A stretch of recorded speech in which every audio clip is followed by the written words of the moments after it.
برادران اہل سنت، السلام علیکم ورحمۃ تعالی وبرکاتہ۔ حامدا و مسلیا و مسلما اما بعد فاعوذ باللہ من الشیطان الرجیم، بسم اللہ الرحمن الرحیم۔ وَإِذَا خَاطَبَهُمُ الْجَاهِلُونَ قَالُوا سَلَامًا آمَنْتُ بِاللَّهِ صدق اللہ العظیم۔ صلو علی الحبیب اللہ رب محمد صلی اللہ علیہ وسلم، نحن عباد محمد صلی اللہ علیہ وسلم، صلاۃ و سلام علیک یا رسول اللہ صلی اللہ تعالی علیہ وسلم۔ اہل سنت کا ہے بیڑا پار، اصحاب حضور نجم ہے اور ناؤ ہے عطرت رسول اللہ کی۔ حضرات محترم، آپ حضرات بخوبی جانتے ہیں کہ ابھی چند دنوں پہلے جماعت اہل سنت، علماء اہل سنت کے خلاف زبان درازی کرنے والا بدبخت زمانہ شخص، جس کو زمانہ حسن اللہ یاری کے نام سے یاد کرتا ہے، اس کے ساتھ فقیر کی جو بھی بات چیت ہوئی اور اس کے چیلنج مناظرہ کو فقیر نے قبول بھی کیا اور اس کو آمنے سامنے حقیقی اور اصلی اور اصولی مناظرے کی دعوت دی۔ اسی درمیان کچھ اس کے ہمنوا اور اس کے منہ لگے ہوئے لوگ جو اس کے ساتھ آن لائن آ کر علماء اہل سنت کے خلاف زبان درازی کرتے، طرح طرح کی باتیں کر رہے تھے، انہی میں ایک شخص تھا جس کو شہباز صابری کہتے ہیں۔ شہباز صابری یہ حسن اللہ یاری کے چینل پر مسلسل آنے والا شخص ہے، اور جب میں نے چیلنج مناظرہ قبول کیا تھا تو اس میں میں نے کئی ساری صورتیں اور کئی سارے آپشنز رکھے تھے۔ میں نے کہا تھا یا تو تم انڈیا آ جاؤ، اور اس کے لیے سید حسنین بقائی صاحب نے سارے طرح کے طریقے اور تدابیر اختیار کی اور اس کے لیے سب کچھ سہولیات بیان فرمائیں۔ میں نے اس چیلنج کے قبول کرتے ہوئے جو آپشنز رکھے تھے ان میں پہلا یہ تھا کہ یا تو تم انڈیا آؤ، اور اگر انڈیا نہیں آتے ہو تو کسی ایسی کنٹری کا انتخاب کرو جو نہ میری ہو نہ تمہاری ہو۔ اور پھر میں نے ایک بات یہ بھی کہی تھی کہ ایک بندے نے جو 15 کلومیٹر دوری پر رہتا ہے، اس نے آمنے سامنے بیٹھ کر حسن اللہ یاری سے بات کرنے کی فرمائش کی اور کہا کہ آپ میرے سامنے بیٹھیں، جس میں 5 عناوین آپ کے اور 5 میرے۔ اس پر حسن اللہ یاری نے انکار کر دیا۔ یہ ساری باتیں آپ حضرات سن چکے ہیں۔ اسی درمیان میں نے یہ بھی کہا کہ اگر آپ نہیں آتے ہو تو ہندوستان میں جو آپ کے چاہنے والے لوگ ہیں ان میں سے کسی ایک کو تیار کر دو۔ اور تیسرا آپشن میں نے یہ رکھا تھا کہ جو حضرات حسن اللہ یاری کے دلائل کو مضبوط بتا رہے ہیں اور اس کے تعلق سے اپنے نظریات پیش کر رہے ہیں، وہ حضرات آ کر سامنے بیٹھ جائیں، ان سے ہم گفتگو کرنے کو تیار ہیں۔ اسی گفتگو کا جو ایک حصہ تھا جس کو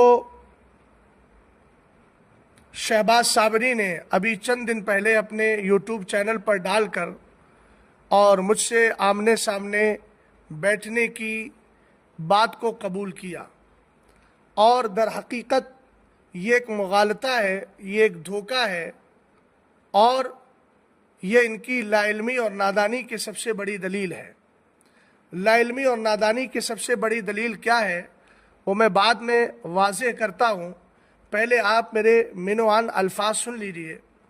میں نے جو حسن اللہ یاری کے چیلنج کو قبول کرتے ہوئے گفتگو کی تھی، اور ان میں شہباز صابری کا نام لے کر کے جن الفاظ کا استعمال کیا تھا وہ الفاظ یہ تھے، اور حسن اللہ یاری کے دلائل کو مضبوط اور ٹھوس بتانے والے شہباز صاحب آپ کہاں پردہ خفا میں چھپ گئے ہیں؟ بتائیے اور بیٹھیے ہمارے سامنے کہ آپ نے کون سے دلائل کی تحقیق کی ہے۔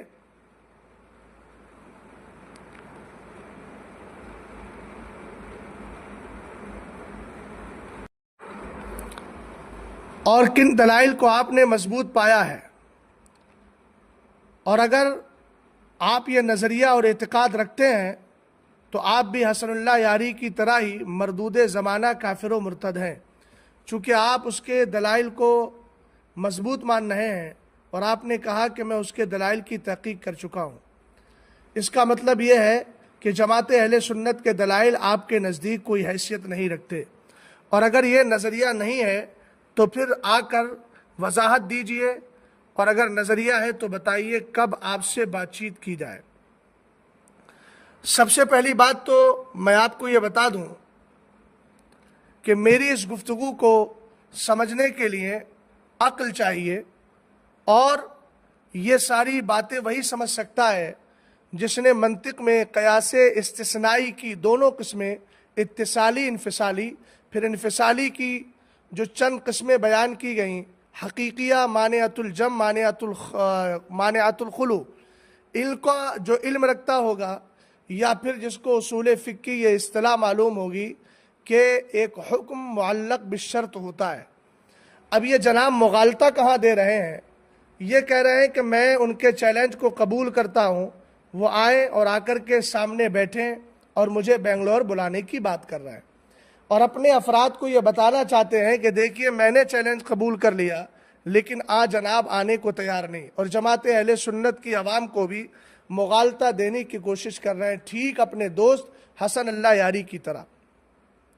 سب سے پہلی بات تو یہ ہے کہ میں نے جو آپ سے کہا تھا کہ آئیے سامنے بیٹھیے، کب آپ سے بات چیت کی جائے آمنے سامنے بیٹھ کر، تو جناب آپ کو معلوم ہونا چاہیے کہ میں نے الزام نہیں لگایا، بلکہ میں نے اپنے حکم کو معلق کیا ہے شرط کے ساتھ۔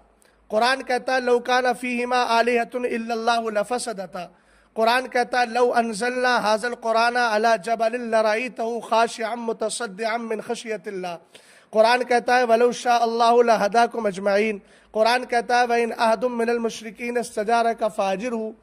یہ سارے احکام معلق بالشرط ہے، معلق بالشرط میں حکم نہیں لگایا جاتا۔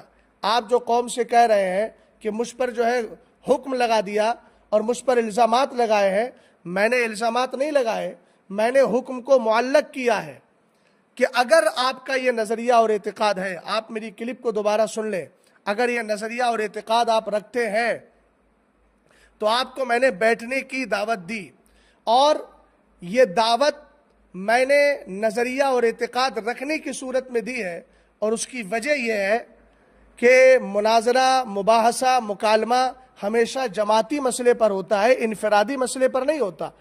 آپ جو مجھے دعوت دے رہے ہیں آمنے سامنے بیٹھنے کی، یہ انفرادی مسئلہ ہے، انفرادی مسئلہ۔ آپ نے مجھ پر الزام لگایا، آپ نے کہا مجھے سلام نہیں کیا جا سکتا، آپ نے مجھے گمراہ کہا، تو جناب مناظرہ ہو، مباحثہ ہو، مکالمہ ہو، میں یہ سارے نام اس لیے دے رہا ہوں کہ آپ لوگ جب آن لائن بیٹھ کر یا کسی سے فون پر بات کر لیتے ہیں تو اس کو مناظرے کا نام دے دیتے ہیں، تو آمنے سامنے بیٹھ کر تو بدرجہ اولا یہ نام دیا جائے گا اور اس کا اطلاق ہوگا۔ تو یاد رکھیے بابو، مناظرہ جو ہوتا ہے وہ انفرادی مسائل پر نہیں ہوتا، اس لیے کہ اگر کوئی بندہ انفرادی مسئلے پر مناظرہ کر لے، مباحثہ کر لے، اور فرد آخر اور مخالف جو ہے ہار جائے، تو اس کی جماعت کے لوگ کہتے ہیں کہ ارے بھئی ایک بندے کا مسئلہ تھا، انفرادی مسئلہ تھا۔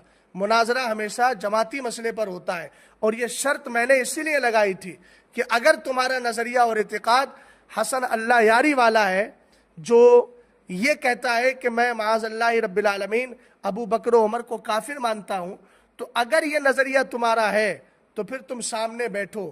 وجہ یہ ہے کہ اگر یہ نظریہ مان لیا جائے گا تو پھر یہ جماعتی مسئلہ ہو جائے گا، انفرادی مسئلہ نہیں ہوگا، اور مناظرہ اس پر کیا جا سکتا ہے۔ اگر آپ کا یہ نظریہ ہے تو الحمدللہ رب العالمین، فقیر اور فقیر کے ہمنوا اور جملہ افراد کل بھی اس مسئلے پر بات کرنے کے لیے تیار تھے اور آج بھی بات کرنے کے لیے تیار ہیں۔ دوسرا آپشن میں نے یہ دیا تھا کہ اگر آپ کا یہ نظریہ نہیں ہے تو پھر آ کر وضاحت دیجئے. آپ حکم معلق بشرط نہیں سمجھ پا رہے ہیں. مجھے تو لگتا تھا کہ جامعہ نظامیہ میں بیٹھ کر کچھ پڑھ لیا ہوگا، لیکن اب لگتا ہے کہ آپ نے نہ اصول فقہ پڑھے ہیں، نہ آپ نے کبرا کی جو آخری بحثیں ہیں جن میں قیاس اقترانی حملی اور قیاس استثنائی اور ان میں جو مقدمات کو تردید دے کر نتائج کو نکالنے کا طریقہ سکھایا گیا ہے، ان سب سے آپ نابلد ہیں. یاد رکھیے گا میری گفتگو کو، پہلی بات تو یہ ساری گفتگو نہیں ہے، اس کا سیاق و سباق، میری ساری گفتگو کئی منٹ کی گفتگو ہے اور اس کا سیاق و سباق آپ اسی ساری گفتگو سے ملا کر دیکھیں گے. دوسری بات یہ ہے کہ میری یہ جو گفتگو ہے یہ سب مقدمات ہیں اور ان مقدمات میں پھر نتائج ہیں، اور آپ جانتے ہیں کہ قیاس کس کو کہتے ہیں. دو مقدموں کو اس طور پر ترتیب دینا، جوڑنا کہ ان سے قول ثالث کا تحقق ہو جائے. تو قول ثالث کا تحقق اسی صورت میں ہوگا، آپ کافر اور مرتد اسی صورت میں ہے. میں نے جو حکم لگایا کہ اگر آپ کا نظریہ حسن اللہ یاری والا ہے، اور اگر حسن اللہ یاری والا نظریہ نہیں ہے تو وہ آپشن بھی میں نے اس میں رکھا ہے کہ اگر نہیں ہے تو پھر آپ وضاحت دیجئے. تو آپ وضاحت کیوں دیجئے؟ مسئلہ یہ آتا ہے، وضاحت اس لیے دیجئے کہ آپ نے حدیث پاک اتقوا مواضع التہم کے خلاف کام کیا ہے. سرور کائنات صلی اللہ تعالیٰ علیہ وسلم فرماتے ہیں کہ تہمت کی جگہوں سے بچو. حسن اللہ یاری جو پکا کافر ہے، آپ اس کے چینل پر گئے اور آپ نے خود ایک کلپ میں یہ کہا کہ میں بہت دنوں سے آپ سے بات کرنے کا متمنی تھا لیکن آج بات کرنے کا شرف مجھے حاصل ہوا. یہ روایت بالمعنی ہے. تو یہ ساری چیزیں ڈاؤٹ اور شک پیدا کر رہی ہیں کہ آپ کہیں نہ کہیں اس سے متحد ہیں. دوسری دلیل سن لیجیے. آپ نے اپنی گفتگو میں کہا کہ میں ایمان شیخین پر مناظرہ کرنے یا اس کا دفاع کرنا لازم و ضروری یا واجب یا فرض نہیں سمجھتا ہوں، جو بھی الفاظ آپ نے استعمال کیے. میں آپ سے پوچھنا چاہتا ہوں کہ جب آپ خود کو سنی کہہ رہے ہیں اور سنیت کا ڈھنورا پیٹ رہے ہیں تو پھر آپ پر دفاع ایمان شیخین ضروری کیوں نہیں؟ سرور کائنات صلی اللہ علیہ وسلم نے تو فرمایا، اور اس حدیث کو خطیب بغدادی کے حوالے سے الصواعق المحرقہ کے اندر علامہ ابن حجر حیثمی شافعی مکی نے مقدمۃ التحقیق میں ذکر کیا کہ سرور کائنات صلی اللہ تعالیٰ علیہ وسلم فرماتے ہیں اذا زارت الفتن او البدع وسب اصحابی فلیظہر العالم علما فمن لم يفعل ذلك فعليه لعنۃ اللہ والملائکۃ والناس اجمعین لا يقبل اللہ منہ صرفا ولا عدلا. سرور کائنات نے فرمایا اگر فتنے پیدا ہو، بدعتیں جنم لیں اور میرے صحابہ کو گالیاں دی جائیں، ابو بکر و عمر کو کوسنے والا حسن اللہ یاری جس کے ساتھ آپ بار بار ڈیبیٹ پر آ رہے ہیں، بار بار میں کم سے کم ما فوق الواحد کے اعتبار سے منطق کے اصطلاح میں 2 بار کا اعتبار تو ہو جائے گا. آپ کم سے کم 2 بار تو اس کے ساتھ لائیو آئے ہیں تو ما فوق الواحد کے اعتبار سے تحقق ہو گیا، اس لیے بار بار بول رہا ہوں. تو ہونا تو یہ چاہیے تھا کہ آپ دفاع کرتے، لیکن آپ کہہ رہے ہیں کہ میرے اوپر تو دفاع شیخین لازم نہیں. حدیث پاک میں ہے فَلْيُظْهِرِ الْعَالِمُ عِلْمًا، عالم پر ضروری ہے کہ اپنے علم کا اظہار کرے، اور یہ امر ہے جو وجوب کے لیے آتا ہے. اصول فقہ میں ضابطہ پڑھا ہوگا اگر حکیم الصلاح کی بحث آپ نے پڑھی ہے اور دھیان سے اپنے استادوں کی گفتگو آپ نے سنی ہے. ورنہ اگر آپ اپنے آپ کو جاہل کہتے ہیں تو پھر آپ سے کوئی شکوہ نہیں ہے، اس لیے کہ جاہل اپنی بچا لے یہی کافی ہے، دوسروں کی کیا بچا پائے گا. اور خود کو اگر عالم مانتے ہو اور یہ کہتے ہو کہ نہیں میں عالم ہوں تو پھر اس حدیث پاک کا جواب دیجئے فَلْيُظْهِرِ الْعَالِمُ عِلْمًا. میرے صحابہ کو گالیاں دی جائیں تو عالم پر فرض ہے کہ اپنے علم کا اظہار کرے. پھر آپ نے اپنے علم کا اظہار کیوں نہیں کیا؟ اور کیا اس حدیث کی روشنی میں دفاع ایمان شیخین اور دفاع ایمان شیخین آپ پر لازم ہے کہ نہیں ہے؟ دوسری بات، آپ نے کہا کہ ہم پر اہل بیت کا دفاع لازم ہے اور حدیث پیش کی جس کا آپ نے ترجمہ کیا. متن میں پڑھ دیتا ہوں، انی تارکم فیکم الثقلین ما ان تمسکتم بہ لن تضلوا بعدی ولن یتفرقا حتی یرد علی الحوض. اور ایک میں ہے کہ کتاب اللہ حبل ممدود من السماء وعطرتی اہل بیتی. سرور کائنات صلی اللہ علیہ وسلم نے 2 چیزوں کا ذکر کیا، ایک تو کتاب اللہ اور دوسرے اہل بیت. یہاں بھی تمہاری مکاری اور مغالطہ ہے اور یہ نادانی اور جہالت کی سب سے بڑی دلیل ہے. جب حدیث پاک میں 2 چیزوں کا ذکر کیا گیا، قرآن کا اور اہل بیت کا، تو تمہیں کہنا چاہیے تھا کہ ہمارے اوپر لازم ہے اگر تم